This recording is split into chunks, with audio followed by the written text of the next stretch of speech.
Итак, сейчас третий блок. По нашему вопросу, это чувашские деятели начала 20 века, точнее в первые годы после революции, то есть, которую я сказал, что им дается очень нелестная оценка исследователям нашим современными, которые работают в гуманитарном институте. Продолжу читать.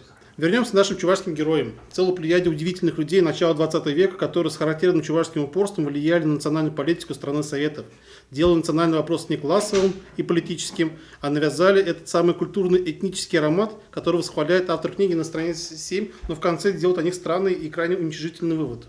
То есть на странице 7 тоже говорит там, то, что про национальные аспекты национальной автономии, что это все хорошо, замечательно развивается, но опять потом все это приписывается, правда, территориальной же, достоинству территориальной автономии, о чем я в первой части говорил.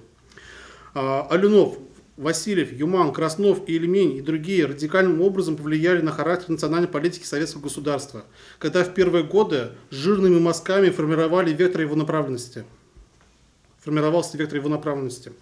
То, что им удалось, в отличие от многих других, сделать сферу этничности и традиционной культуры для всех народов, во многом это именно их заслуга. На большевистской парадигме, к примеру, изначально таких аспектов особо не было. Там всегда стоял вопрос о политической власти, о праве угнетенных, там, как же победить своих угнетателей, и праве национальных угнетенных бедняков победить своих национальную буржуазию. Так у них до революции, до 17 года вопрос у Ленина стоял в основном. Также напомню, что ведущим лозунгом, к примеру, у татар был ислам. Их комиссариат так и назывался, мусульманский, в 18 году. То есть заведующий не этносом, а носителем определенной конфессии. У западных и юго-западных окраин бывшей Российской империи, а также Башкирии, ведущей была тема территориальной независимости. Это они боролись за свои земли, башкирские земли, которые при Иване Грозном они еще получили. И они, вот, как же читаешь их программные документы 17-18 года, и в первую очередь крутятся вокруг них. Не этнически, как у нас, мы привыкли в нашей чувашской традиции, что мы, да, по культуре, по песням, по танцам, по языку, там, да, то есть у них этот вопрос тоже поднимается, но не носит такой главный ведущий характер, какой он был у нашего чувашки.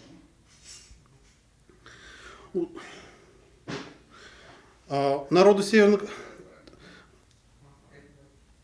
Кавказа, они боролись против засилья казачества. У самих казаков это отстаивание прежних социально-экономических вольностей. То есть национальные вопросы у них немножко по-другому вопрос стояли. Голос финно-угорских народов внутренней России, то есть марийцев, удмуртов и мордвы, без чувашей был слабо слышен. Такая постановка вопроса о значении вклада чувашских деятелей начала 20 века в становление национальной политики советского государства, по нашему мнению, в настоящее время весьма актуальна. Есть много фактов соображений, которые еще необходимо проработать. Вот я некоторые только чуть-чуть некоторые вопросы аспекты поднимаю, но вообще эта тема интересна для исследования. Вопросам автономизации народа по Волжье при Урале посвящена глава 6 на странице 289-313. Вообще странно, что такую главную тему поставили в конец. Примерно так поступали советские чувашские историки 1950-70-х годов. Петров, Румянцев, Артемьев и другие. Это понятно. Им сначала нужно было показать развитие советской власти и зависимость от нее национального вопроса. То есть методологически это так делали. В данном случае, полагаю, так произошло, чтобы показать зависимость национального вопроса от вышеупомянутого просветительского фактора. Исследователь решил придерживаться данной концепции, но это еще больше запутало, чем внесло ясности. Вообще глава 6 более иных отличается необъективным подбором материала, прямым подлогом, передергиванием фактов и необоснованной аргументацией. Я буду сейчас аргументировать все это. То есть это не просто тут, как же бросаясь своими словами. То есть если остальные 5 глав там как-то более-менее традиционно, ну здесь вообще там нечто кишмиш. При подготовке рецензии я стал выписывать большой список замечаний по главе, но каждый из них нуждается в аргументации и, соответственно, увеличении размера отзыва. Пришлось сокращать 3 раза. Надеюсь, что неозвученные соображения в будущем не останутся без внимания и дискуссий, поэтому по этому поводу еще продолжим. А пока вот такие замечания. Итак, идет сначала о принципах автономизации Чувашии в 1917-20-х годах в штате Дель-Урал и Татаро-Башкирской республики. На своем круглых столах я об этом вопросе уже много обсуждал. Уже по этому поводу указывал, что на некоторые замечания по этому поводу. Но сейчас многие из них повторять не будем. Вот такие мы сейчас некоторые, но все равно некоторые Разберем. Автор на странице 289 однозначно и безапелляционно пишет, что вплоть до Октябрьской революции 1917 года лишь национальное движение башкир на съезде 1917 года поставило вопрос о национальной территориальной автономии. Остальные народы Поволжья Переуралья, то есть чуваши, татары, марийцы, удмурты, мордва и крашены, цитата, ограничились представлением расширенной культурной национальной автономии для ее народов. Сейчас я все-таки, чтобы потом... Это я не придумал, это все заработаю. Вот. Вот, глава номер 6. Национальное самоопределение народов в Среднем Поволжье Приуралья и автономизация чувашей, ноябрь 1917-19 годов. Проект создания Урало-Волжского штата. Пишет. Начавшийся после февраля 1917 года процесс национального самосохранения народов России захватил многочисленные этносы Поволжья Приуралья. Вплоть до Октябрьской революции 1917 года основное требование подавляющего большинства национальных движений в этом регионе ограничивалось предоставлением расширенной национальной культурной автономии для ее народов. Лишь национальное движение башкир на своем первых съездах лета 1917 года поставило вопрос о национальной территориальной автономии. Ну и дальше сразу переходит на ноябрь месяц 1917 года. Уже про Урал-Волжский штат. Что тут можно сказать? Либо автор своих умопостроений совсем оторвался от реальности, либо из желания быть логичным и последовательным сознательно передергивает факты, не останавливаясь перед очевидными фактами. Вот процитирую рецензию первого Всероссийского мусульманского съезда, состоявшегося 1-11 мая 1917 года. Она гласит, резолюция. Всероссийский мусульманский съезд, обсудив вопрос о форме государственного устройства России, постановил признать, что форма государственного устройства России, наиболее обеспечивающая интересы мусульманской народности, является демократической республикой на национально-территориальных началах. Причем национальности, не имеющие определенной территории, пользуются национально-культурной автономией. То есть мусульмане, в том числе и казанские татары, будут пользоваться территориальной автономией, то есть они постановили это в мае 1917 года, а остальные могут пользоваться культурной автономией. Так что не только башкиры. Далее, летом 1917 года у них произошел раскол. На втором съезде в Казани в июле 1917 года победила позиция пантюркистская. И стали опираться на культурный и экстерриториальный принцип. Но в ноябре 1917 года Национальное собрание мусульман внутренней России и Сибири перешло в сочетание территориального и культурного принципов. Не понимаю, действительно исследователи не понимают, не чувствуют эту разницу или делают сознательный подлог. Ну, насчет мусульман, тут в двух словах, напомню, об этом раньше говорил, у них было, по сути, 3 основных проекта. Это унитарная Россия с культурной автономией, пантюркистская такая была. Потом, либо региональное объединение, то есть сочетающее территориальный и культурный принцип, это Волжско-Уральский штат, то есть огромный штат и территориально, как бы в федеративных отношениях находящийся с Россией, с русскими другими областями. Но внутри он уже распределяется по принципу культурной и национальной автономии. И третий проект – это чисто мусульманский штат территориальный. Это Дель-Урал, который они потом в феврале 2018 года это пытались организовать. Это отдельные сепаратисты, которые говорят, что мы ни с кем считаться не будем, мы все равно по-своему все сделаем. И они попытались это сделать, но их заблокировали. Это у татар казанских. Далее, в мае 2017 года на съезде общества мелких народностей Поволжья удмуртские делегаты, в частности лидер Борисов, выступал за территориальную автономию, чем разъединились чувашские фракции, которые выступали за культурную автономию для всех народов страны. В протоколах не обозначена позиция марийских делегатов, однако по сообщению участников этих событий Семена Николаева они поддерживают территориальную форму решения вопроса. Но под их влиянием была принята половинчатая резолюция, где говорилось о признании в зависимости от региона территориальной или культурной автономии. В протоколах работы это все описано. То есть документы у нас есть, говорят о том, что казанские татары, удмурты, они принципиально всегда держались у них, потому что много земель, территория большая, и поэтому им нужно было как же это сохранить, и они, в принципе, этого добились. Марийцы, они занимали половинчатую, потому что они всегда традиционно как-то были зависимы от чувашских деятелей с их культурными аспектами, поэтому у них там такой раскол был. Но вот Семен Николаев говорит, что они все стояли тоже за территориальную автономию.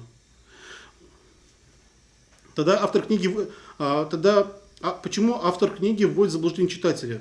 Думаю, чтобы затушевать настойчивых чувашских деятелей на культурном и территориальном факторе, иначе ему придется кардинально переписывать всю работу. Потому что это как же, то есть объективное рассмотрение, вот эти обозначения, которые у нас вот есть свидетельства тех времен реальные, они сильно подрывают нашу устоявшуюся точку зрения. Он поступил конформистски, просто умолчал об этом. Давайте разберемся с чувашами, кстати говоря. Автор пишет, что они требовали культурную автономию для своего народа. Если еще раз прочитать решение Чувашских съездов 17-18 года, то там другие мнения появляются. В мае 1917 года Алюнов и многочисленные сторонники наставили на культурную автономию для всех народов России, считая, что кроме Польши и Финляндии другие народы не готовы к территориальной автономии. То есть ни Украина, ни Белоруссия, ни Грузия, ни Армения, ни Башкирия, никто. Им всем культурную автономию. Это Алюнов в мае 1917 года. В протоколах об этом четко, конкретно написано. То есть, мы сейчас можем по-разному это оценивать, но еще раз говорю о том, что как потом на том съезде, конечно, приняли другую резолюцию, не ту, которую предлагал Алюнов, Иван Васильев по-другому. По этому поводу у меня в прошлом году статья вышла, там, как же, на эту поводу рекомендую, там, как же, интересно, там, как раз вопрос об автономизации на съезде мелких народностей Поволжья. Но Алюнов предлагал всем культурную автономию, кроме Польши и Финляндии. Не готовы. И он тогда прям в своем выступлении сказал, что а когда могут быть они готовы, про все народы там, да? Ну, лет через 500. У меня там, правда, такая дата стоит, там, когда дозреют, там, как же политически, там, как же культурно, идеологически. Но он просто лукавил, потому что он понимал, что если им сейчас дать возможность сделать территориальную автономию, тогда вот культурные притязания чувашских обломятся. Потому что если поставятся территориальные границы, башкиры, татары построят свои, то они уже потеряют, мы от этого много потеряем. Если Туркестан отделится территориально, и поэтому, это политическая риторика, дипломатия, тут на самом деле он, конечно, не то, что никого не хотел обидеть, он просто хотел там, такими методами доказать, что лучше в стране оставить унитарную Россию с культурной автономией. Это май 17 года, еще раз повторяю. Но итоговая резолюция была другая, там она сочетала там политическая автономия. Ну, сейчас не буду, сейчас на это, чтобы затягивать, рекомендую обратиться к моей статье прошлого года. В ЧГУ вышло там вопрос об автономизации на первом съезде мелких народов Поволжья в мае 17 года. Так.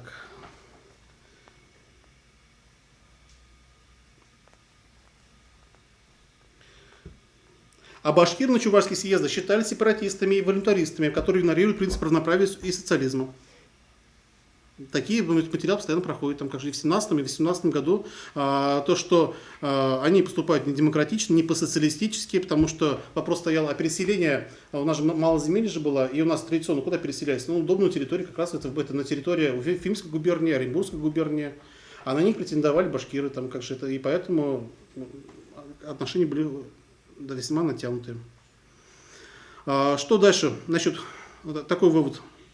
Именно чуваши своими культурными требованиями укрепили жизнеспособность проекта Волжско-Уральского штата и развалили сепаратистские проекты чисто мусульманского территориального штата Идель-Урал и Татаро-Башкирской республики. Пора честным историкам признаться, что не гражданская война их предопределила, то есть вот эти штаты и республику, не дала реализоваться именно жесткая позиция чувашских вождей, которых исследователи цинично называют морально-психологически интеллектуально неуверенными. Именно они настояли, чтобы культурно-этнический фактор стал ведущим по Волжье, а потом оттуда уже был экспортирован в РСФСР и даже в СССР. Ну, конечно, и сами этого не планировали, но потом оно пришлось просто в струю попало, и это все это хорошо использовалось, уже помимо них. Сейчас татары, например, тоже самый культурно-этнический фактор очень хорошо развивают и сделали одним из ведущих вообще трендов своей тоже национальной политики. Но 100 лет тому назад это не так было. Если бы чувашские вожди тогда бы не смогли их остановить, мусульманские деятели, то тогда мусульмане создали бы республику, построенную на религиозных и политических принципах, исламской форме коммунизма. Остальным народам, как и культурно настроенным татарским деятелям, потому что там, например, те же самые буржуазно-либеральные, там вот эти кадетствующие там, слои, они не одобряли вот такие, как же, они как раз пантюркистских, там таких вот культурных идей были, как схожи как раз с чувашскими. Им пришлось бы смириться с новшествами, либо быть репрессированными в горниле мировой пролетарской революции. Алюнов, Краснов, Юман, Ильмень, Никольский и многие другие – это герои не только Чувашии, но и для всей России. Пора об этом тоже смело и обоснованно сказать. А пока данная монография – это, к сожалению, черный позорный столб на их светлое имя. Теперь вопрос, что чуваши, собственно говоря, добивались в 17-18 годах. Слабым местом исследования является то, что анализируя проекты чувашских национальных лидеров того времени, автор опирается больше на их доклады и выступления на съездах, вырывая из контекста отдельные фразы, которые выставляют этих деятелей в неприглядном виде. Вот один из примеров, где рассматривается знаменитый доклад Ивана Васильева на Всероссийском Чувашском военном съезде в январе 2018 года. Из публикации в публикацию авторы исследования ретранслируют такую фразу доклада, цитата: «Мы не в силах, нет материальных и культурных сил и инициативы, нет ясного сознания в чувашских массах необходимости штата». Это и в других публикациях была, это знаменитая фраза, и сейчас она на странице 291 присутствует. В своей монографии я уже указывал, монографии это я говорю это по результатам диссертационного исследования, которое, то есть я это писал по этому поводу уже.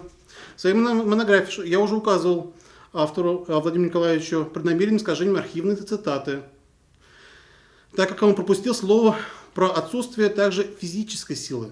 Там идет речь, у нас нет материальных, физических и культурных сил. Он слово «физические» и тогда выкинул, и сейчас убрал.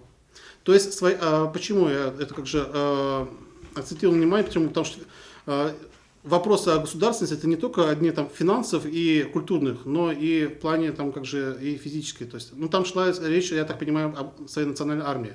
В то время тогда вопрос на военном съезде стоял о создании своих полков, и они были созданы. То, что по сравнению с 20-тысячными полками мусульманскими, конечно, чувашский полк первых стрелков, который был образован, он был недостаточный для того, чтобы отстаивать свои интересы. И поэтому это выбрасывать слово «физическое», Владимир Николаевич проигнорировал мои замечания и в очередной раз обманул читателей искаженной архивной цитатой. Сам тон доклада Васильева передан неверным. Исследователь выдернул отдельные жалостливые слова о забитых чувашах, но более важные и значимые оставил за рамками монографии. Но это вообще не только в отношении доклада Васильева, там на многих других, там, Спиридон Михайлов, других, там вот где про бедных, забитых, там как же это самое, от чего там давятся чуваши, там, да, это самое, там, Спиридон Михайлов, это, пожалуйста, с удовольствием цитируется. А про то, что там он давал рекомендации региональным властям, причем такие достаточно жесткие, про это уже пишется совсем по-другому. То есть вот, в основном делается акцент опять на темноте и забитости. Если знать контекст и доклад Васильева в целиком, в чем мне повезло, я хорошо разбираюсь в архивном материале по этому вопросу, то делается иной вывод. В частности, в том докладе есть и такие слова. Цитата. «Пределы штата, это Иван Васильев выступил, он был председателем национальной комиссии на военном съезде, и там он как же выступал со словами о том, что какая позиция Чувашии занимает в отношении образования Волжско-Уральского штата. Как я уже говорил, в 2017 году у нас они хотели сделать совместно с татарами, хотели сделать совместный, и поэтому он вообще, конечно, подводил к тому, что надо с татарами образовывать совместный Волжско-Уральский штат. Причем, где они там все будут, как же, ну сейчас увидим, в чем там смысл в этом.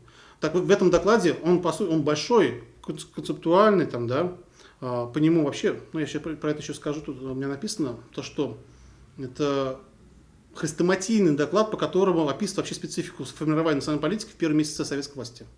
Ну, давайте процитирую. Вот там есть такое место. То, что чувашские требования как же к этому штату. Предел штата все народности должны быть равными, суверенными и культурно автономными теперь же. Предел штата не должно быть господствующей народности. Фактически так и есть в силу процентного соотношения числа жителей той или иной народности, входящей в штат. Это необходимо для того, чтобы не было возможности говорить о чем-либо засилии, как в политическом и культурном, так и религиозном отношении. Фактически чуваши будут занимать положение, перетягивающее силы среди абсолютного большинства мусульманской или русско-православной группировки. Все культурные и природно-экономические богатства предела штата должны быть интернациональными. Конец цитаты. Тут говорится, что в этом штате не должно быть доминирования татар или русских, а чуваши будут той гирей, которые смогут выгодно вести собственную политику на противостояние этих двух группировок на позиции третьей силы. Это слова дальновидного и опытного политика. То есть, ну, если знаете, там, ну, сейчас я немножко об этом уже, в принципе, говорится, то есть, в его там докладе, там, как же там звучало о том, что примерно должно быть, ну, вообще, наш чувашский тренд на рубеже 17-18 года заключался в том, чтобы в этом штате должно быть где-то треть населения мусульманского, треть русского и треть инородческого, то есть, ну, православного. Это чуваши, адмарийцы, удмурты, мордва, крещеные. То есть вот они что предлагали. Это фактически метод парламентской борьбы, где третья, более малочисленная сторона может стать, а может среди двух остальных, которые не набирают большинства, по ситуации блокироваться с одной из них. Разумеется, на принципе удовлетворения своих интересов.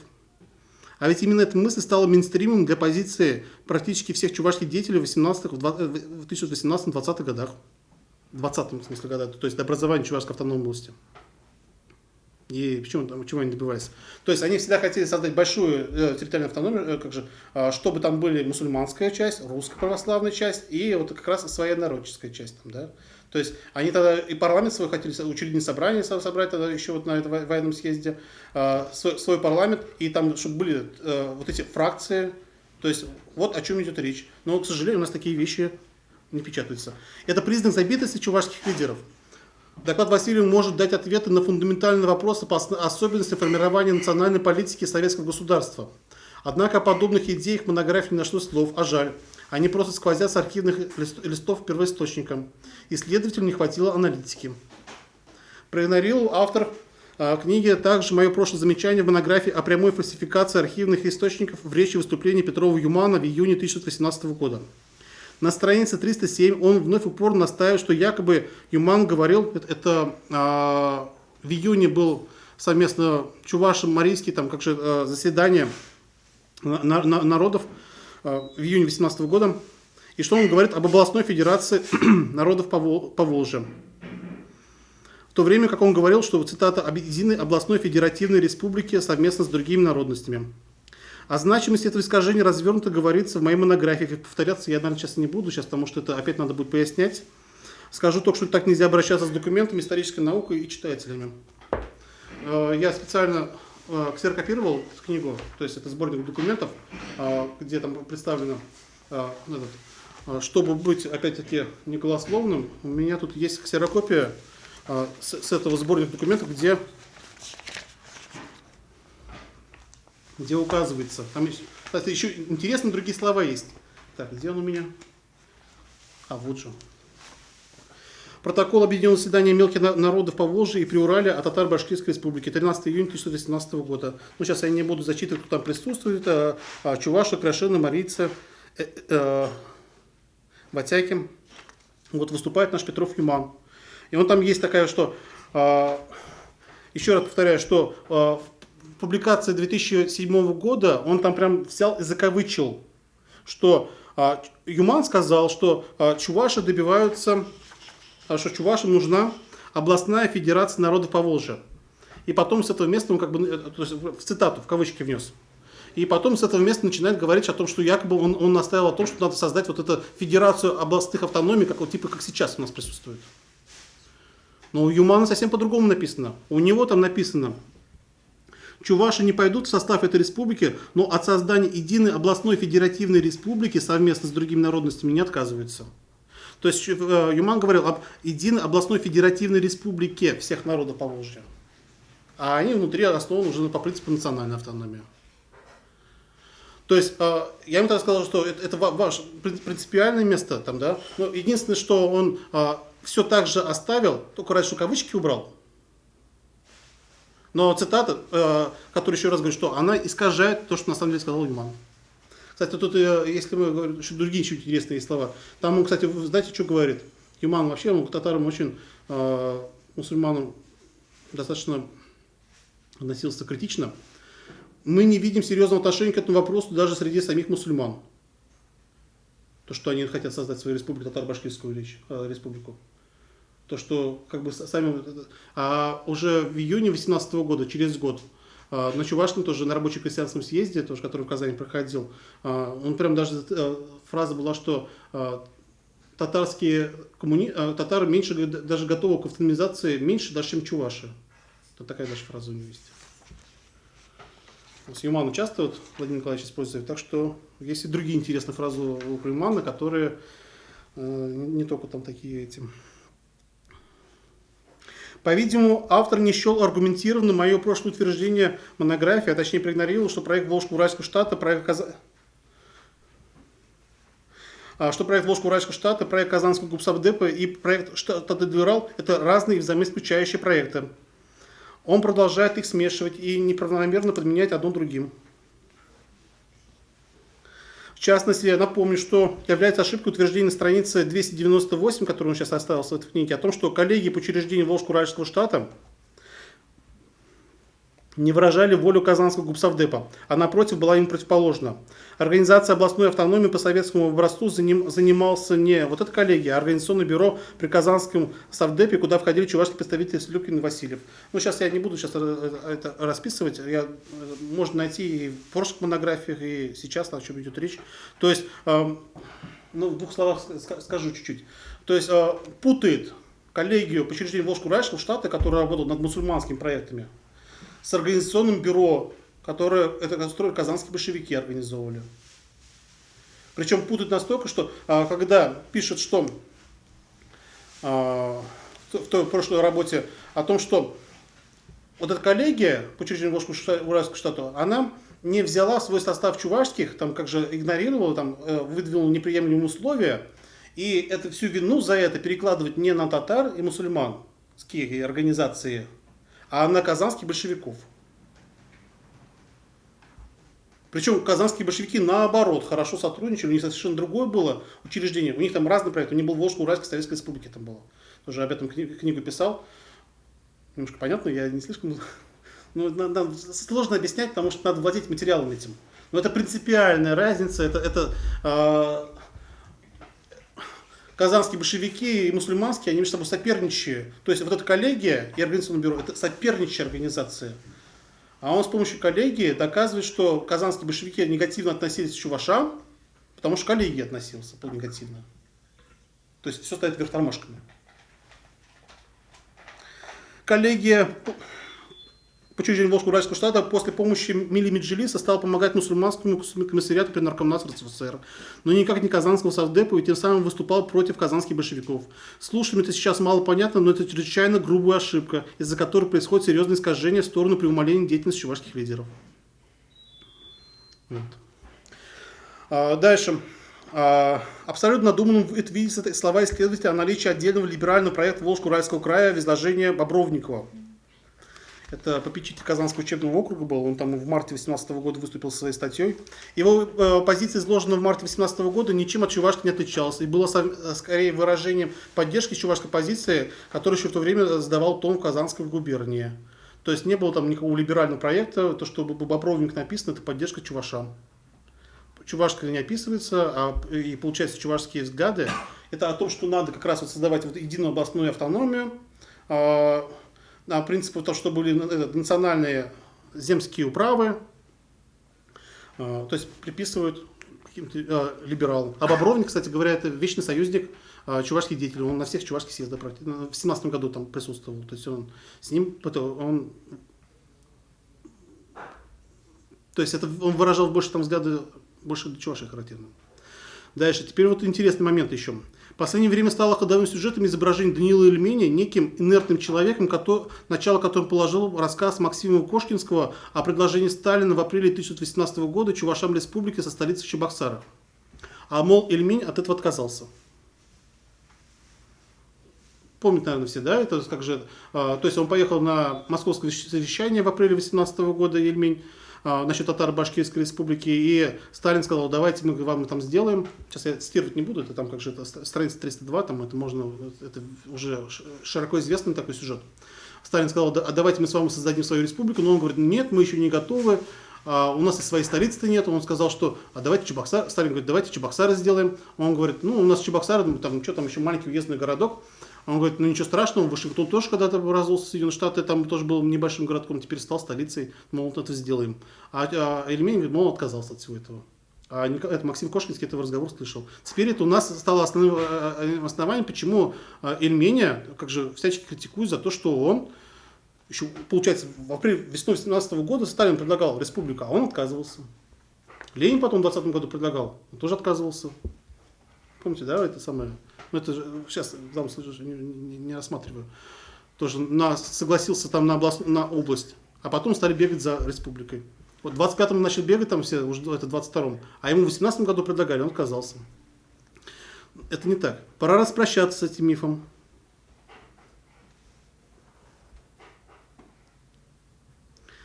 Хотя бы потому, что Ильмень в то время не был значимым человеком национальным движением, которым он стал уже через месяц. То есть в апреле 2017 года он себя значимым не представлял ничего, поэтому на него там грешить бесполезно. Он мог опираться в диалоге с государственной властью только на решение Чувашского левостатистического комитета, Чувашской фракции при Казанском совдепе и комиссариате по чувашским делам и не мог предпринимать самостоятельные решения. То есть он был посланником вот этих трех учреждений. Ему написали протокол решения вот этих трех учреждений, и он должен был им придерживаться. Поэтому там написано было, конечно, опять областная территориальная автономия, там культурная автономия чувашей. И он, собственно говоря, то есть он не то что отказывался от республики, а просто отстаивал вот именно этот проект, которому уполномочили его защищать. И причем, как потом показалось, что это очень положительно и перспективно оказалось в дальнейшем для разворота. Ну, сейчас об этом еще скажу. Кстати, он во многом опирался, Ильмень, на мнение Петрова-Юмана. То есть исследователь все пытается отделить, мол, Юман не был таким морально, психологически, интеллектуально неуверенным, то есть это по тексту это прослеживается. Как я сам думаю, уверен, что он хочет понравиться почитателям Юмана, таким как Атнер Хузангай, Станьял, другим. Но они, нет, они с Ильменем, и Юман, и Ильмень были оба умными и дальновидными стратегами, это во-первых. Во-вторых, делая поспешные выводы, не углубляясь в детали о роли Ильменя, не принимается во внимание, что Сталин советовал создавать отдельную татаро-башкирскую республику и отдельно пока всем малопонятную маленькую Чувашию. То есть, что там предлагал Сталин? Пускай татаро-башкирская свое создаст, а вы там свою маленькую свою Чувашию сделаете в апреле 2018 года. Чувашскую республику. Смогла ли бы она в то время противостоять большим территориальным, когда еще гражданская война не прошла? Сталин явно лукавил, и не надо его считать добрым дядей. Маленькую Чувашскую республику образца 1918 года просто бы поглотили более сильные соседи и не заметили бы. Тогда гражданская война только разворачивалась. Повторю еще раз, что впоследствии она смогла оставить свою автономность, это благодаря не территориальному, а культурному принципу, который чувашские вожди возвели в то время абсолютно для всей России. Вот еще интересный нюанс. Если следовать совету Сталина, то основой гипотетической республики должен был стать Чебоксарский совдеп и играть при этом ведущую роль. Ну, то есть, если мы создаем Чувашскую республику, столицу Чебоксаров, то, а у них же принцип такой же был, совет, то есть все решения принимаются через советы. Да? Как Ленин всегда же говорил, что там, да, делать, что хотите, как скажете, вот, ну, чтобы прошло через совет. Совет примет такое решение, то мы это самое будем вас слушать.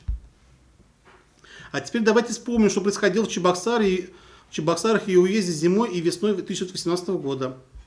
Вооруженное противостояние чувашских воинских подразделений против красных рабочих отрядов в самом городе. Надо вспомнить события, когда в январе эти отряды насильственно разоружали чувашские отряды за попыткой арестовать большевика Кадыкова. То есть там шла война между чувашскими национальными организациями и между Чебоксарским советом. Причем эти события были достаточно резонансны по всей России, и, возможно, Сталин их, может быть, и не знал, конечно. Но почему Ильмень отказывался от того, чтобы Чебоксарский совет стал руководить этим вопросом, а там были марпасадские большевики в основном там заповедовали. Там то, что провозгласили Чуваша Кадыкова руководить этим советом, но это было только всего лишь маскировка там, да, для того, чтобы показать, что мы учитываем как бы интересы всего уезда, но весь уезд был в оппозиции с городским советом, совдепом. Вот что предлагал Сталин. То есть там шла война между совдепом, и в этих условиях, естественно, совет победил бы. То есть о какой там может быть национальной республике там можно говорить, если совет сказал бы против. Но эти события многие знают. Но ведь есть еще мало знакомый общественности материал, который был весной 2018 года, как раз в марте, в апреле месяце. Обозначу только пунктирно, я об этом выступал, там как же это самое, то есть немножко об этом говорил, но вот надо как-то, народ у них плохо знает. В марте 2018 года из Казани был выслан другой, более многочисленный чувашский отряд с пулеметами и артиллериями, который осадил город Чебоксары. То есть они не стали уже там, если в январе они пришли, арестовали представителя Чебоксарского совета Кадыкова, но там поднялись вот это рабочие отряды красные, они как же окружили чувашский отряд, разоружили. Там чувашский офицер Меркурьев застрелился даже из-за этого, там, потому что от такого позора там. И фактически их как же он не потерпел. То есть, как казанский Савдеп, там, ну, он был не настолько большевистским, тогда поддерживал еще там левоэсеровский во многом. Как отреагировал? В марте 18 года послали еще больше чувашский отряд в это время с артиллерией. И они осадили Чебоксары. То есть, и они там стояли, там как же осаждали город до тех времен, пока вот эти рабочие отряды не сдали свои винтовки на подвозах. Они вот так, если я, где они стояли? Они стояли где-то Окозино, что ли, ну где-то в Чебоксарском уезде стояли, они в окрестных, отряд стоял. То есть, когда привезли оружие в марте от Чебоксарского совета, после этого только они вошли в город. То есть в таких условиях. Поэтому говорить о том, что предлагал Сталин, это, конечно, полнейшее издевательство. Конечно,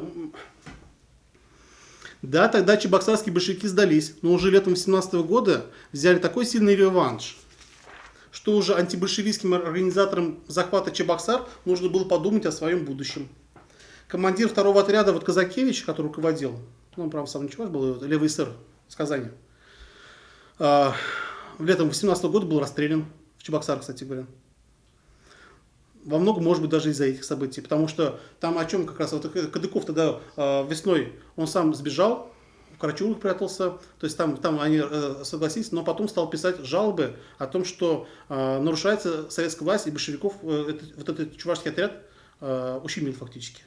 И потом он пришел, обратно вернулся уже ближе к лету, о том, что он был прав. Ну тогда уже все поняли, что там как же те были неправы, и они уже все помолкли. И Кадыков опять вошел на свой пьедестал власти, где он опять там конфликтовал. То есть там все было очень все непросто. Работника чувашского комиссариата Петра Федорова непонятно кто расстрелял, то ли белые, то ли красные. Знаменитый наш Петр Федоров, это заместитель, это комиссар по чувашским делам. С легкостью могли бы расстрелять и комиссара по чувашским делам Краснова, нашего легендарного, который руководил всеми этими вопросами, но он мало известен. Ну, надо его больше изучать. Он ведь в августе-сентябре 18 года, когда вовсю орудовали репрессии и коммучий большевистского ЧК, скрывался в Мамадышском уезде. То есть он не вернулся на советскую сторону, когда Казань взяли уже Белочехия. Он пошел, совсем другую, на нейтральную территорию, Мамадышский уезд, ушел там в Кукмор, там он скрывался, там, да. Тоже. А почему? Потому что его могли бы тоже взять и арестовать. Не белые, так красные могли его там арестовать, большевики. Да и Ильмень на месте подозрительно затих у себя на родине, в Ядринском уезде. Юман уехал подальше, вообще сбежал. То есть там что там происходило, это сложное отношение с Чебоксарским советом и со всем отношением с советской властью. Это у нас обычно рисуют как более-менее такая безоблачная, на самом деле там у нас занимали, как известно, такую левоэсеровскую такую позицию, то есть и туда-сюда могли быть, их не любили ни эсеры правые, ни белые, ни красные. Вот так вот. А теперь вдумайтесь, что предлагал Сталин. Он вообще любил соединять противоборствующие силы в одно целое. Но что из этого могло получиться, и могли ли 18 года пойти чувашские вожди? Да их просто бы сразу перестреляли как контрреволюционеров. И это только один из аспектов. Указанные события надо изучать объективно и комплексно, а не выдергивать отдельные фразы из-за общей канвы событий. Ильмень очень дальновидный и успешный политик, и объективная оценка его деятельности еще только ждет своего исследователя.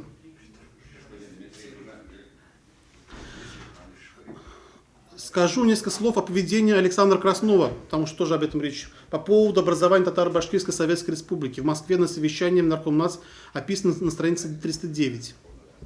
Ну, там после Ильмени поехал уже на следующее совещание уже Александр Краснов.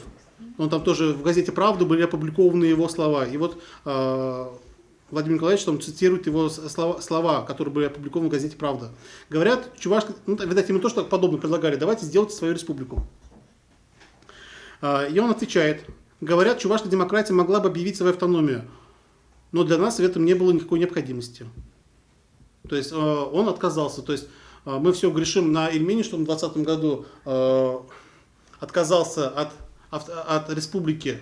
Но и в мае 2018 года Краснов тоже отказался с такими словами, что нам не надо. Потом, как я уже неоднократно говорил, это становится свидетельством о неполноценности его как национального деятеля, и всех остальных, которые придерживаются такой точки зрения, делается вывод о их морально-психологической интеллектуальной неуверенности. Однако я считаю, что разбор речи Краснова на этом совещании – это многослойный разговор и требует внимательного и дотошного изучения. Так как он тогда перевернул вверх тормашками, ему удалось перевернуть вверх тормашками всю советскую национальную политику 1918 года. В двух словах, о чем речь идет. Вопрос о Татаро-Башкирской республике уже был решен и согласован между татарскими и башкирскими большевиками еще в феврале-апреле 1918 года. Зная практику того времени, Москва просто утвердила бы этот проект, несмотря на реальную расстановку сил в регионе. Всех противников мусульманской конницы приведет в подчинение.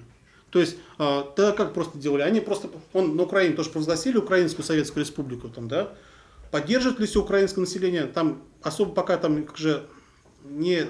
А потом они взяли уже, там, это украинская, это советская армия, взяла Киев зимой 18 года, как раз те же самые события. В Харькове они образовали Украинскую Советскую Республику, и потом взяли, это как же продекларировали, а потом перед фактом поставили.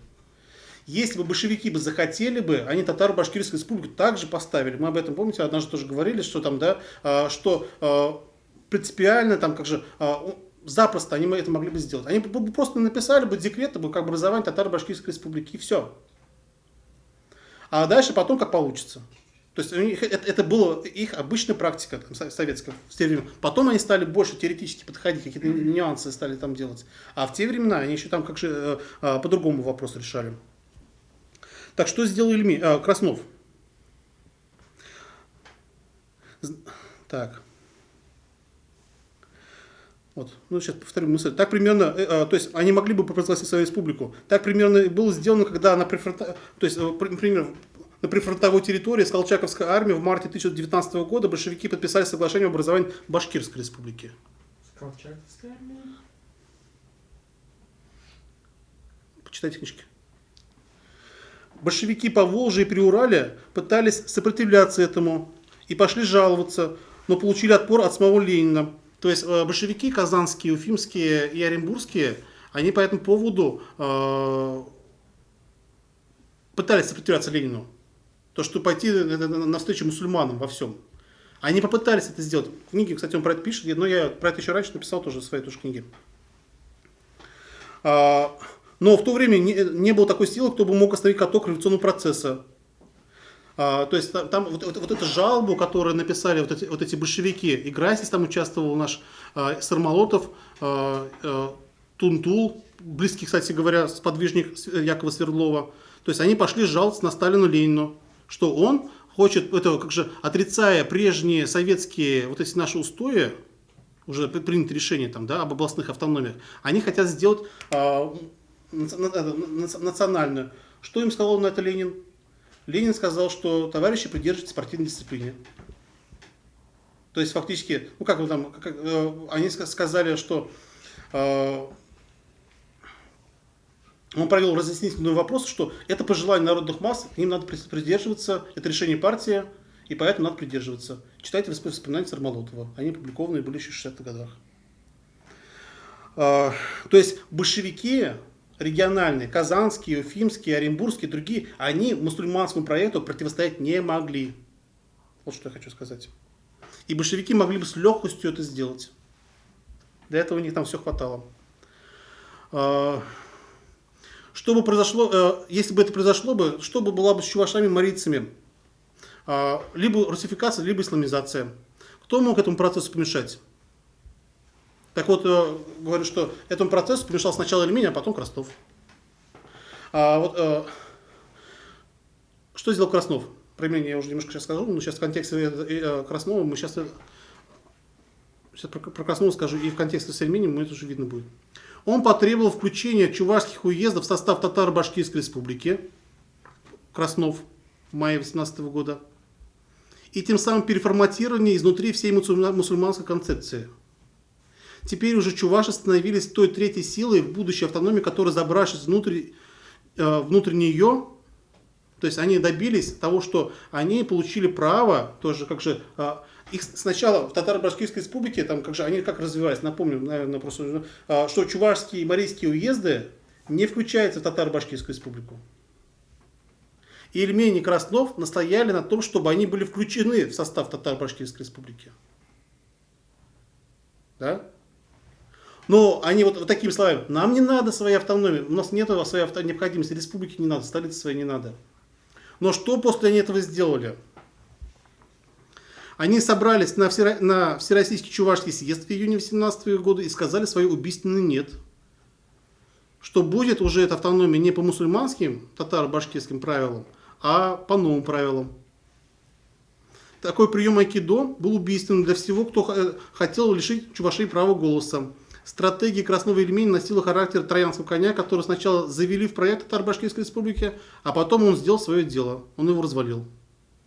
То есть они как говорили, там, в июне 2017 года там тоже Юман выступал, и Краснов, и Ильмень, там, они там все там выступали, Алюнов там был, там, ну, как, кстати, Иван Васильев там тоже, они там все там, как же, то есть они, вот эта гвардия наша еще присутствовала, они говорили о том, что мы согласны с огромной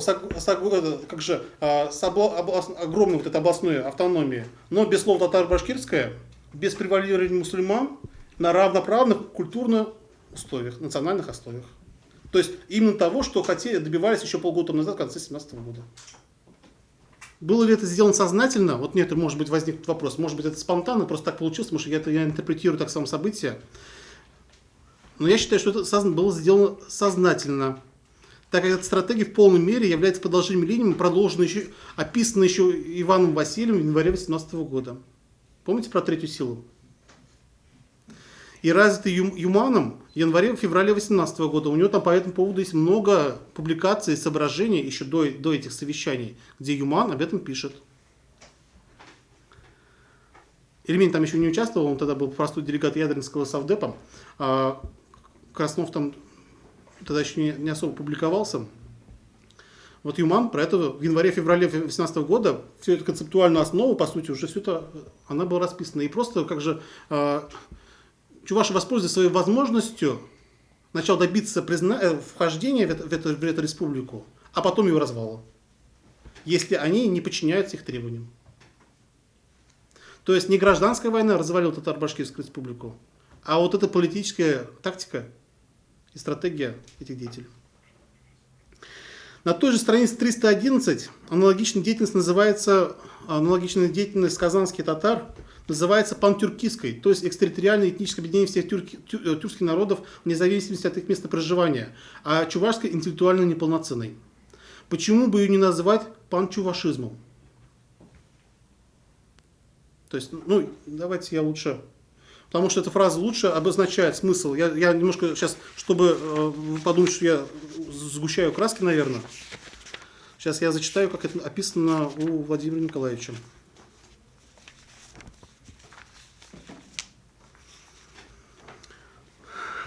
Вот, он пишет, что вот в 2017 году придерживались культурных принципов. Понадобилось время, опыт дискуссий, скрупулезных исканий, прежде чем лидеры национальных движений и центра пришли к выводу, он говорит о многих народах, не только о чувашах, пришли к выводу, что наиболее оптимальной формой этнополитического самоопределения народов региона является выделение их самостоятельно национально-административно-территориальной единицы. Необходимые предпосылки для этого в общем-то, сложились уже ко второй половине 2018 года. Но он говорит, что там Сталин же предлагал республику. Сдерживающую роль сыграли субъективный фактор, он два их выделяет. Это пантюркизм, в большей мере татарских и в меньшей степени башкирских, советских национальных деятелей, поддержка их устремления руководить руководством Национального комиссариата по делам национальности во главе со Сталиным. И второе, отсутствие политической воли у чувашских лидеров, их морально-психологическая и интеллектуальная неуверенность. Вот так вот.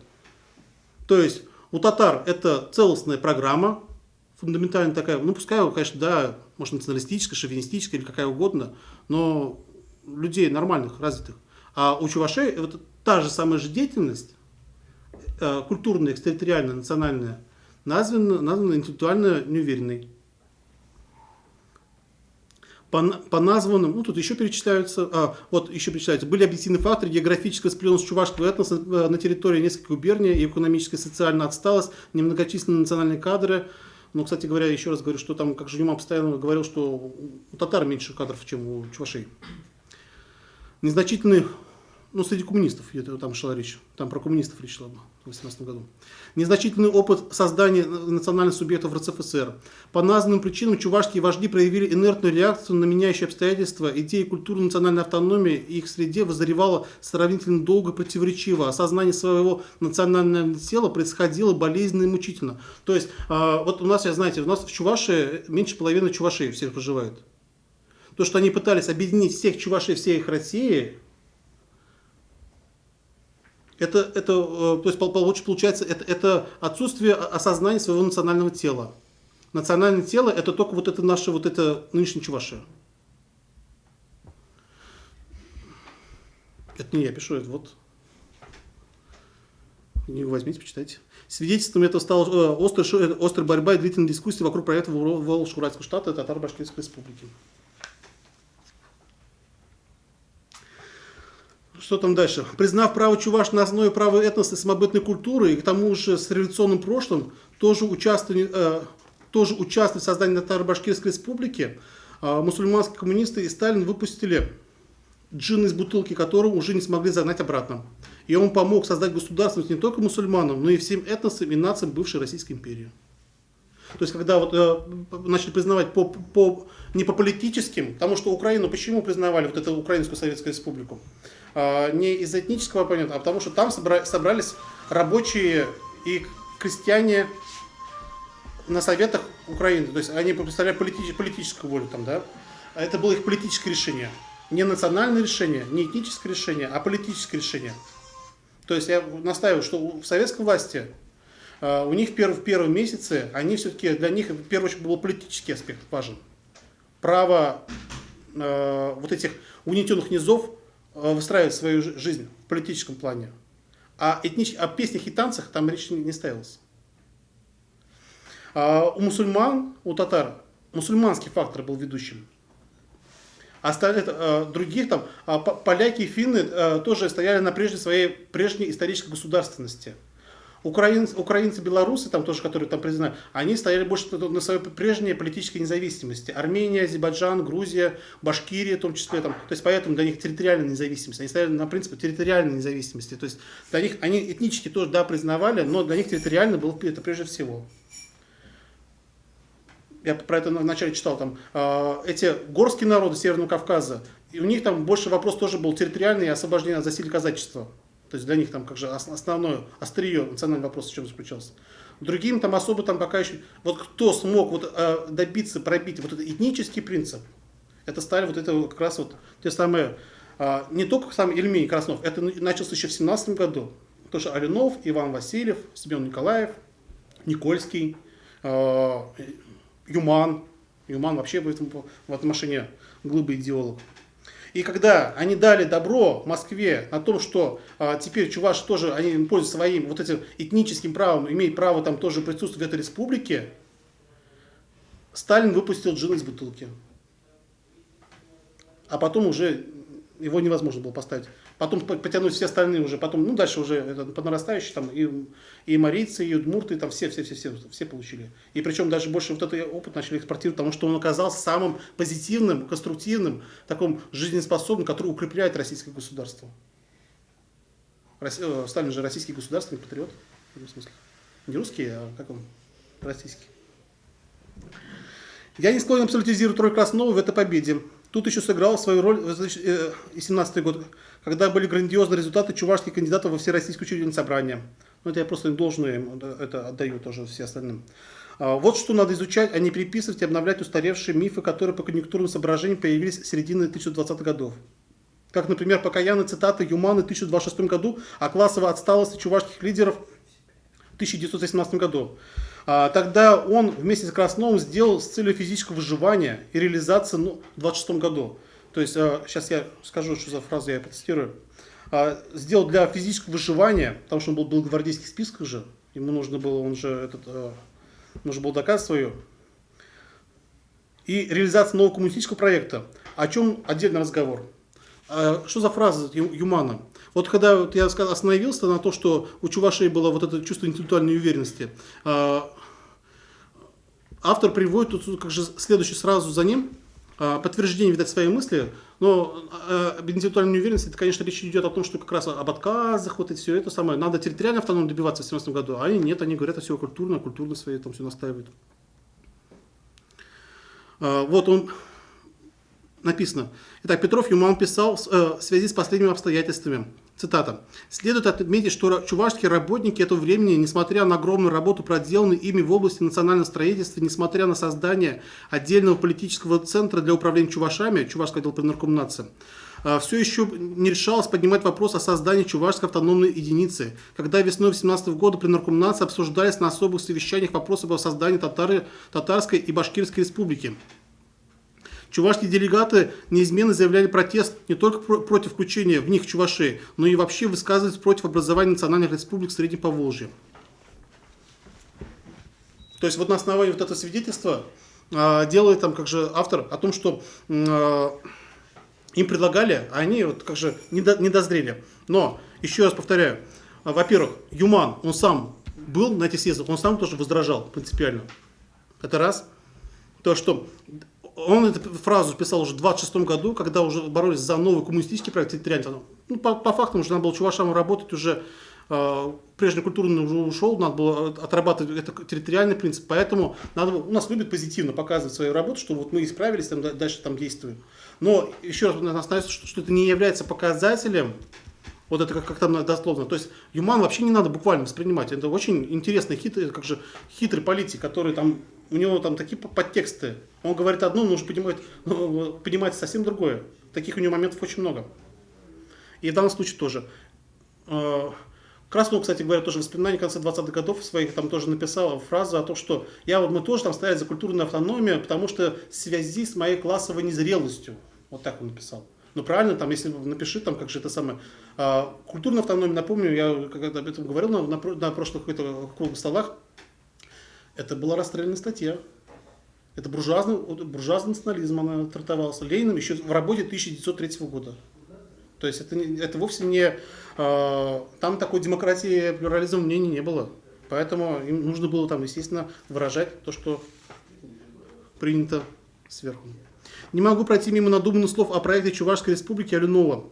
Там тоже пишет, там все, там как же, сейчас я не буду цитировать, просто времени уже мало осталось, о котором говорится на странице 309. 309, пожалуйста, кто там, как же, если мне не верит, пожалуйста, может посмотреть. Он там пишет, что Алюнов осенью 2018 года выдвигал проект Чувашской республики.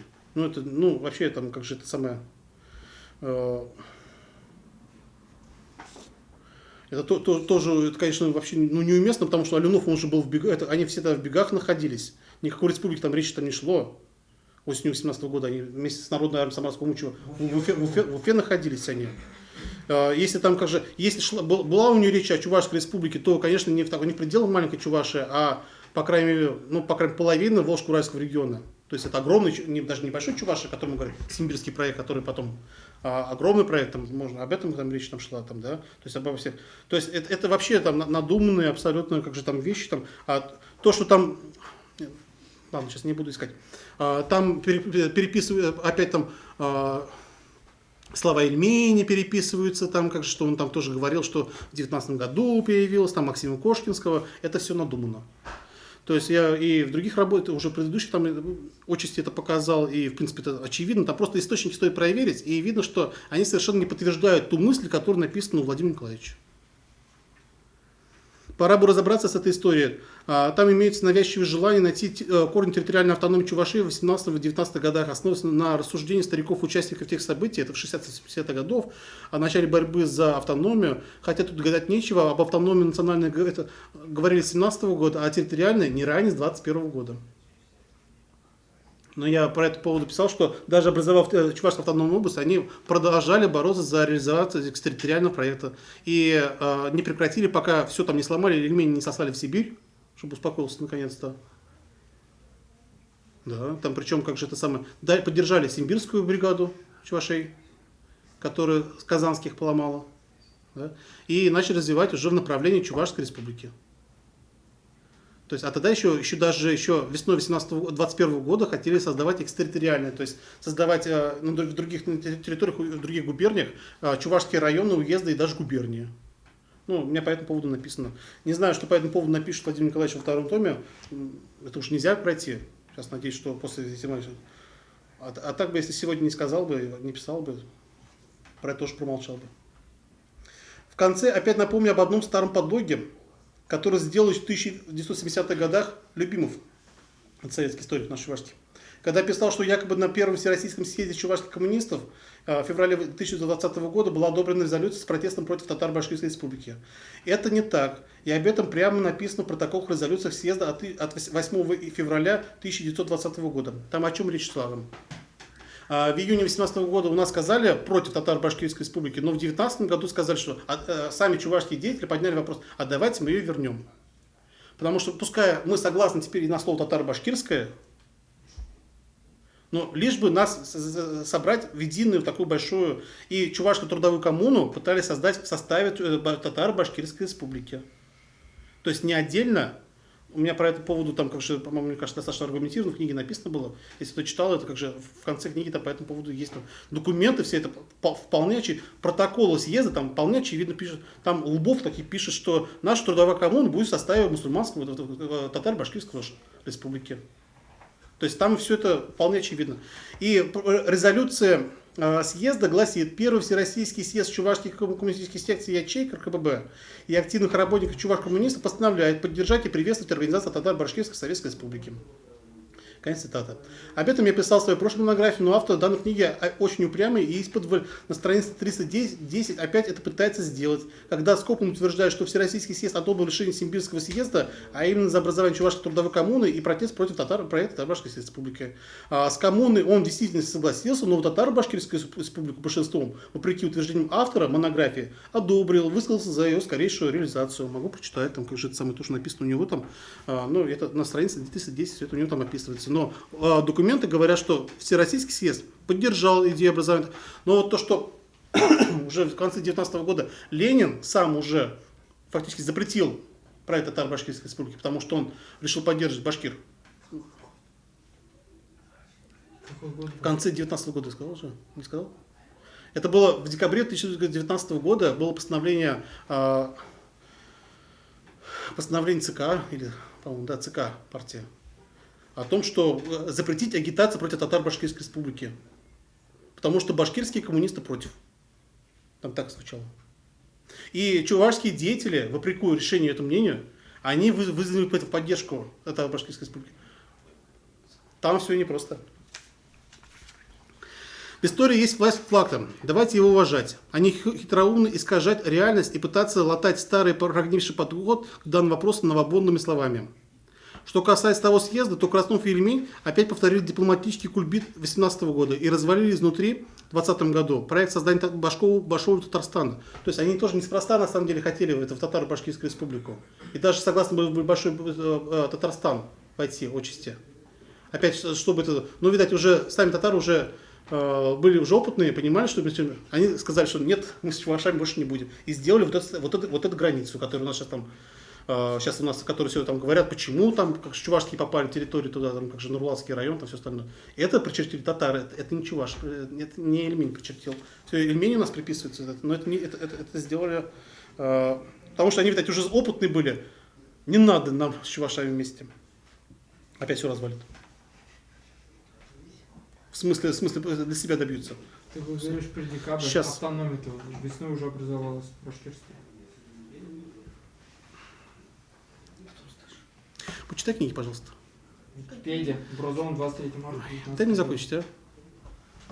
Сейчас потом сразу это скажу. Ладно, скажу. Башкирские, у него там было сказано, башкирские коммунисты, они за сохранение Башкортостана. И теперь на создание объединенной Татаро-Башкирской республики они не согласны. Поэтому в связи с этим запретить агитацию за Татаро-Башкирскую республику. Пожалуйста, еще читай. Конечно, не согласен. Ну, дай закончить, а?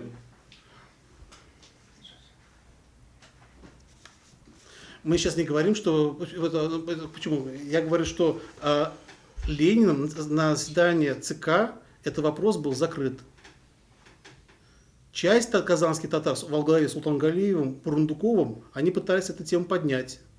Кстати, Карл Грасис стал за этот повод высказываться. И о том, чтобы вот эту Башкирию присоединить к Татаро-Башкирской республике. И Ленин это сделать запретил. В чем теперь вопрос? Закончи. Потом вопрос задам. Чтобы спорить, надо побольше сначала заранее почитать. И одной Википедии не хватит. Я заканчиваю, то последние 2 предложения осталось.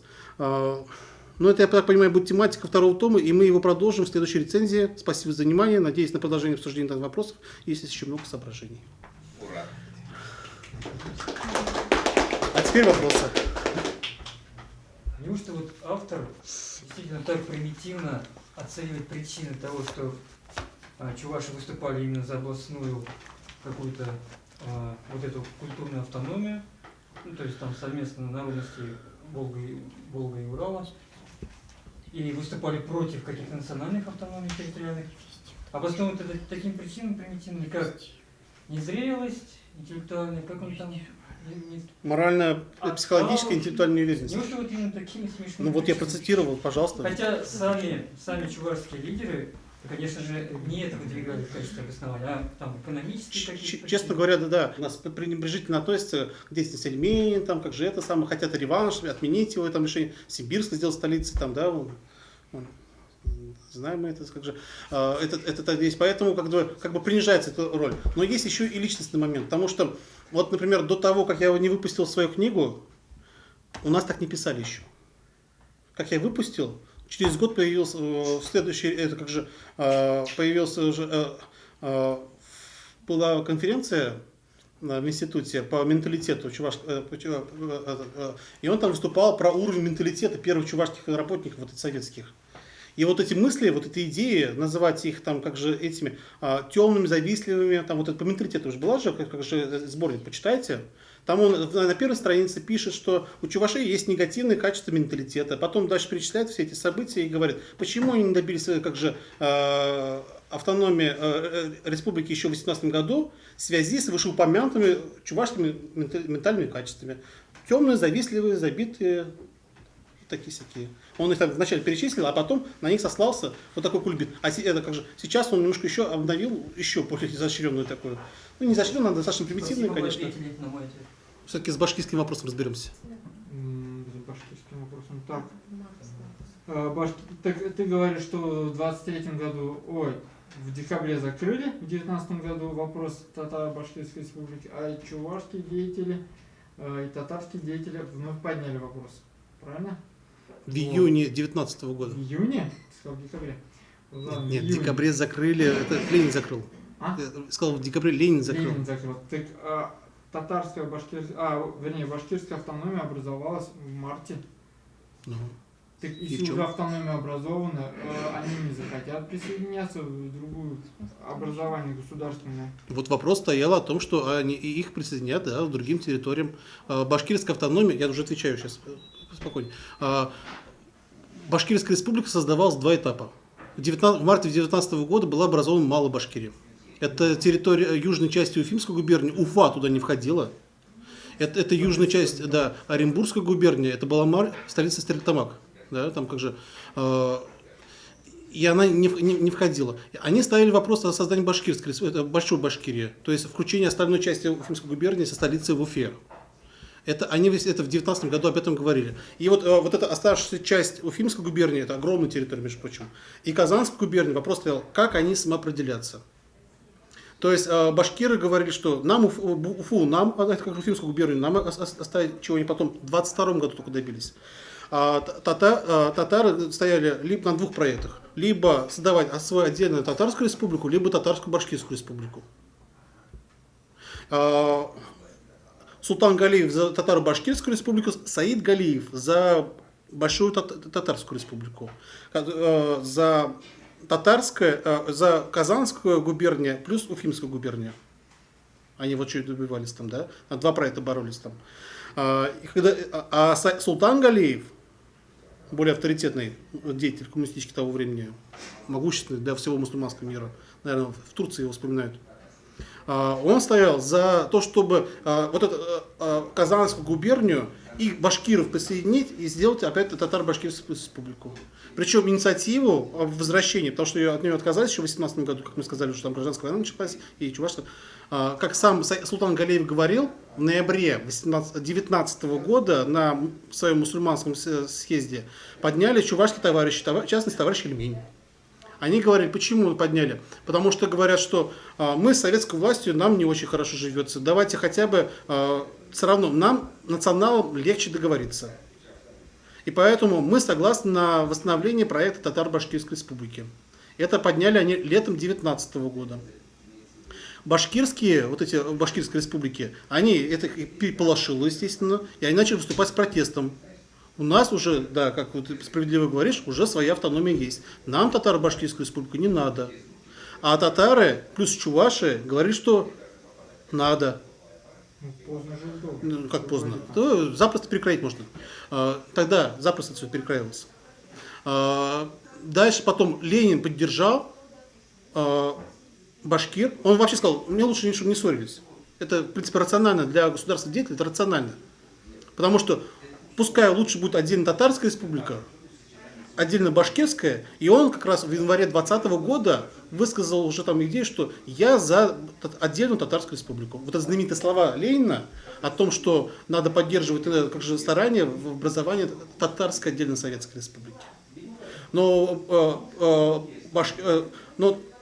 не все с этим смирились, потому что тогда, как же это самое, и вот эти султан-галиевцы начали использовать опять это как же чувашей в качестве козыря. Вот на этом съезде, на Всероссийском мусульманском съезде, самого султана Галеева не было, присутствовал его сподвижник Мусульманский съезд, это коммунистическая организация народов Востока имеется в виду, или другой съезд какой-то? Нет, я про чувашский говорю сейчас. Мусульманский что ли? Следите, пожалуйста, вы не читайте, потом почитайте. Сейчас слушайте. Не, я слушаю, у меня уши-то работают.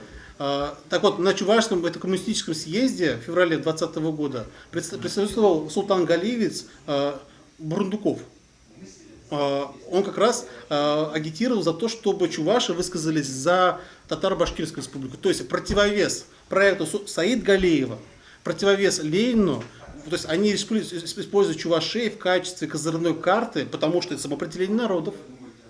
Мы хотим, чуваши, вот башкиры не хотят, а татары хотят, чуваши хотят. Вот я у марийцев там еще, там, по-моему, там тоже что-то похоже, там какой-то, у них там, немножко надо вспомнить, там тоже с марийцами там тоже вопрос, это как же там обсуждался, там тоже это баражировал, надо тоже этот вопрос изучить, отношения марийцев. Но и чуваши в итоге высказали свое слово «да» проекту Султана Галеева. Но потом началась борьба между ними, между этими проектами Султан Галеева и Саид Галеева. Саид Галеев там как раз это, выступал за отдельную татарскую республику, а это за объединенную.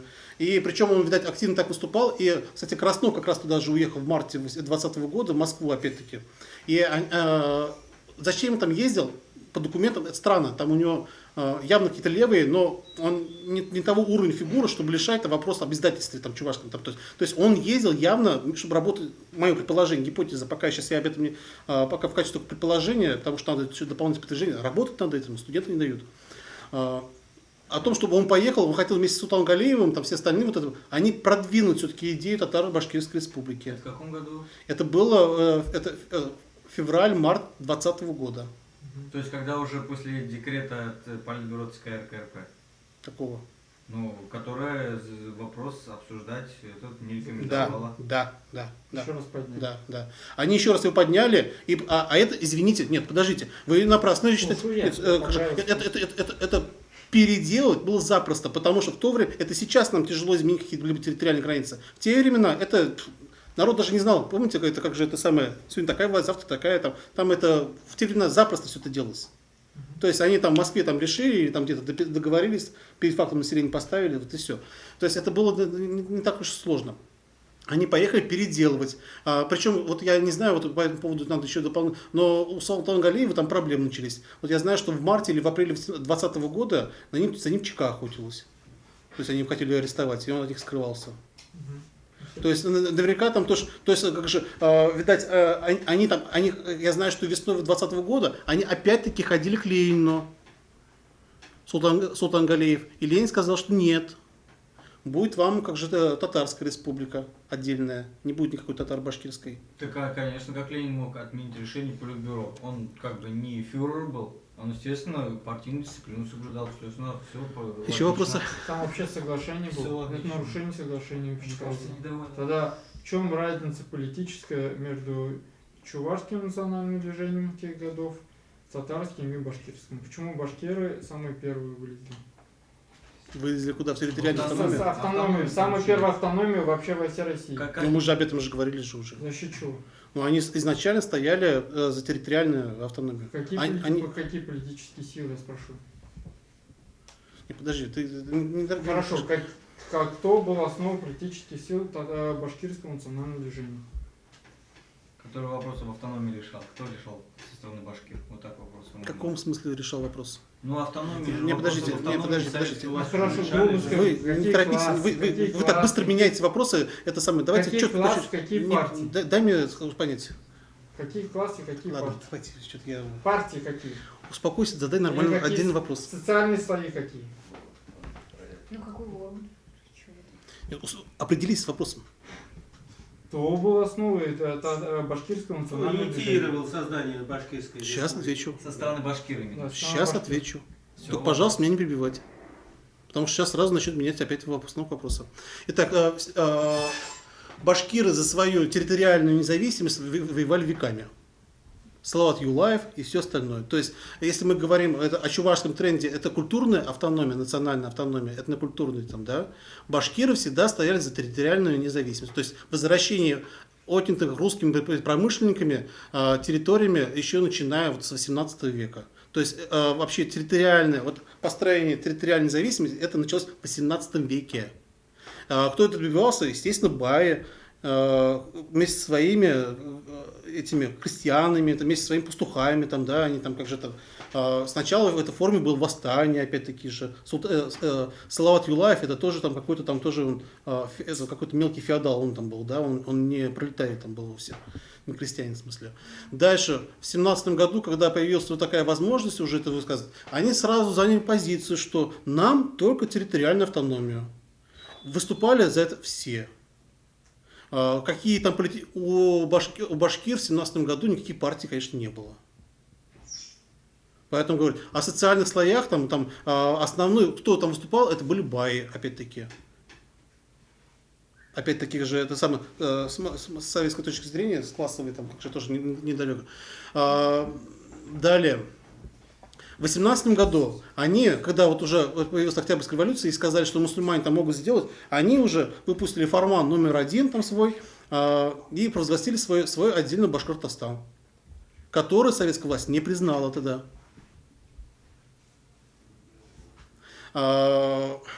Далее, потом они вошли в конфликт с советской властью, у них были бои.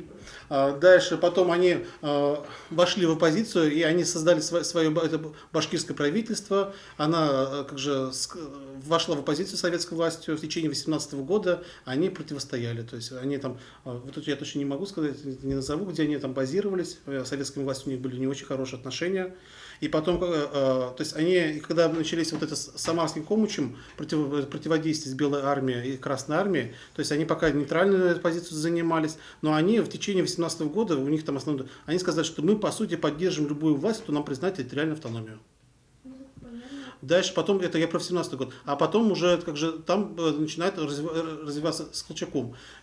Точно не могу сказать, на каких условиях, но фактически так получалось, что вот это основной костяк боевой этой армии, там 20 тысяч, насколько я помню, там насчитывалась эта башкирская конница, он находился на стороне Колчака. То есть он торговался с ним, то есть они выдвигали там свои требования, Колчак их отвергал, у них были противоречия, у них были сложные между ними взаимоотношения. То есть я не говорил, что с Колчаком они там как же великие друзья там были. Да? Колчак, потому что был сторонником единой неделимой, то есть он не признавал территориальную автономию. И поэтому это стало одной из причин, почему все-таки они пошли на соглашение с советской властью. Советская власть уже в марте 18 года направила того же самого Султана Галиева Он потому что сам уроженец Стерлитамакского уезда. То есть он сам татарин, но башкирский там как же знал. И они там встречались с этими Заки Валидовым, то есть они договорились о том, что в марте 2019 года они подписали соглашение о том, что об образовании, то есть уже между башкирским правительством и Совнаркомом СФСР, об образовании Башкирской Советской Республики, автономной Башкирской Советской Республики. Причем они там как же, то есть с чем башкиры соглашались, то, что недры будут принадлежать общегосударственные, а национальная жизнь, как же это самое будет, она у них башкирская. Да, то есть они вот таким образом это сделали, вопрос оформили. Потом этот договор в ВЦИКе утвердили и приняли решение как же, то есть окончательно считается образованием башкирской в марте 2019 года. Да, но это малая Башкирия, еще раз говорю, Башкортостан, то есть, которую советская власть признала. То есть Уфимскую губернию она-то и полностью не дала. А полностью дала им только через 3 года, в 2022 году.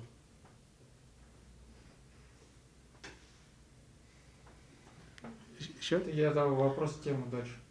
Почему проект «Большая Башкирия» реализовался, а проект «Большая Чувашия» не реализовался?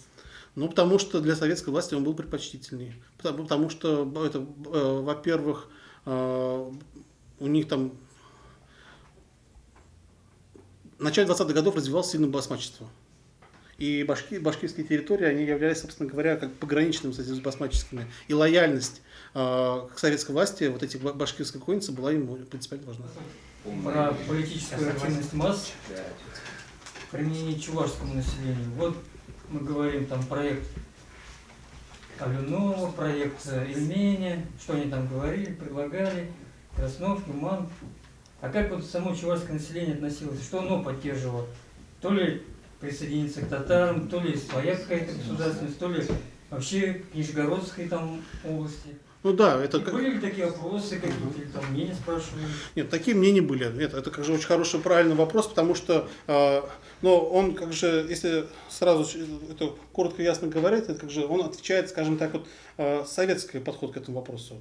Вообще, это, как бы сказать, часто элиты сами договариваются, народ оставит перед фактом. А что там касательно насчет того, что какое участие принимали чувашские деятели, в 18, 19, 20 году, нет, в 18 году они там участие практически не принимали никакого. То есть они заняли просто наблюдательную позицию. Но в 17 году принимали в выборах учредительного собрания. То есть вот то, что смогли 5 депутатов, чувашских депутатов во Всероссийское учредительное собрание привести, это как раз работа с массами. И вот у нас много говорят о съезде июня 2017 года в Симбирске, да, первый общечувашский, но у нас совершенно не раскрыт, забыт, и материалов не хватает. Про второй общечувашский съезд, тоже он в Казани проходил в сентябре 2017 года. Вот но по воспоминаниям говорят, это был очень организованный, где вот как раз крестьяне приезжали, сами там, конечно, выбирали своих представителей, многие там тысячи там, да, и они принимали участие. Ну, там просто суть вопроса была не такая острая, актуальная, как была в июне 2017 года. Там, да, фундаментально. А здесь они всего лишь подтвердили как бы те решения. Но по своей организованности сентябрьский съезд 2017 года, он считает, это как по воспоминаниям, Семен Николаев там пишет, что он был очень хорошо поставлен. Приезжали, представительницы разных мест была очень высокая, потому что это проблема для чувашского съездов. Отсюда приехали, с других не приехали.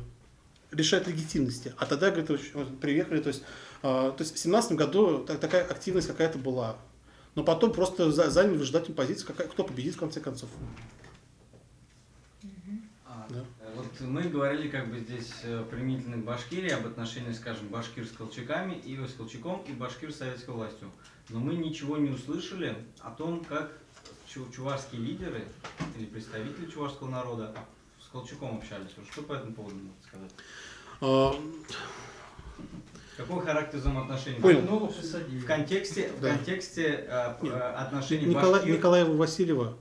Ну, сейчас. Нет, я под каким углом хочу вопрос задать, что мы понимаем, какой контекст отношений между башкирами и Колчаком был, мы понимаем. Вот на фоне них, как отношения между чувашами и Колчаком можно рассмотреть? Изначально у нас отношения с Колчаком, Колчак появился, вообще как он появился на завершающем этапе вот этого прежнего национального движения 17 года. Там вообще как произошло? Летом 18 года они у нас, наши деятели, в основном в Казани же, там это как же был центром. Это Казань, но это в августе 18 года Казань была захвачена Народной армией Самарского Комуча. Что из себя представляет Народная армия Самарского Комуча? Это эсеровская армия, это социалистическая армия. Они с красным знаменем, кстати, ходили. То есть Георгий Скрилл себя повязывали. Об этом мы там говорили, там, да. То есть они не были, но они вошли в сотрудничество с чехословаками и белогвардейцами. Белогвардейцы их очень не любили. Это Комуч. Комуч – это комитет членов учредительного собрания. То есть они собрались в Самаре, создали свое правительство, альтернативно сказали, большевики нас разогнали, а мы здесь в Самаре собрали свое альтернативное правительство эсеровское, из членов учредительного собрания. И вот этих наши антибольшевистские, антисоветски настроенные чувашские деятели вот этот Комуч поддержали. То есть, когда Юман уходил, вот мы говорим, что он там тоже служил в Колчаковской армии, он уходил не к Колчаку, он уходил в Комуч. Он вообще стал бургомистром Симбирска, под властью Комуча, там, да, он с ним сотрудничал. Он начал сотрудничать с эсеровской организацией.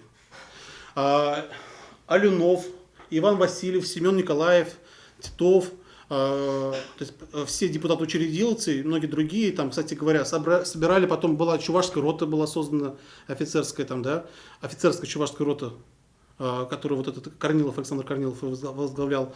Они были как раз в составе Народной армии. Но потом, когда в сентябре по ним ударила Красная армия, поэтому они все отошли на восток.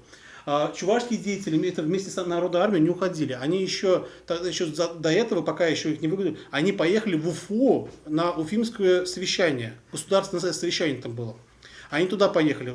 Потом была собственно Уфимская директория, да, антисоветская. И в этой Уфимской директории Колчак, он был только назначен как министр там, по военным делам, там, ну, то есть он там такой незначительный пост там занимал. Но они там попали под влияние белогвардейцев. И белогвардейцы в ноябре 18 года совершили военный переворот. Они всех этих эсеров поставили к стенке. И из пулемета их расстреляли. Не всех, конечно, там многие забежались. Там, да. Наши, Семен Николаев, Иван Васильев, они были арестованы, в тюрьме сидели, в Омске они в то время были, потому что они начали уже дальше эвакуировались, там, когда дальше от Красной армии.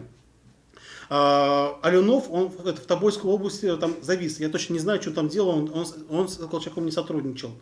На сотрудничество с Колчаком пошел Юман, тот же сам Петров Юман. Многие другие, вот Александр Корнилов, о котором я говорил тоже, это самый чувашский штабс-капитан из Чувашии, это как же. Он тоже был в Колчаковской армии. Какова форма взаимоотношений с Колчаком? Ну, с Колчаком я не знаю, мы такими документами не располагаем. Там с ними с Колчаком сотрудничали единственно. Но причем Юман там тоже, он интересный человек, он всегда успевал в таких интересных местах побывать. Он заведовал клубом в Колчаковской армии. Клубом не местным там таким, а то есть это как культурно-просветительским центром. Я не знаю, что за клуб, может быть, тоже опять-таки чувашский это был клуб. Может там что-то, как же это самое. Но он был прапорщиком еще, потому что это самое, у него звание было, то есть он офицером там был. То есть отдельные с Колчаком. Но у нас были ли какие-то у него попытки там сотрудничать с Колчаком? Не располагаем таким. Они выражали волю чувашского народа? Да. Но вообще-то, если напомню, согласно буржуазным демократическим традициям, они были народоизбранники, они были депутаты учредительного собрания. Так что в этом смысле они выражали интересы чувашского народа. They have the question.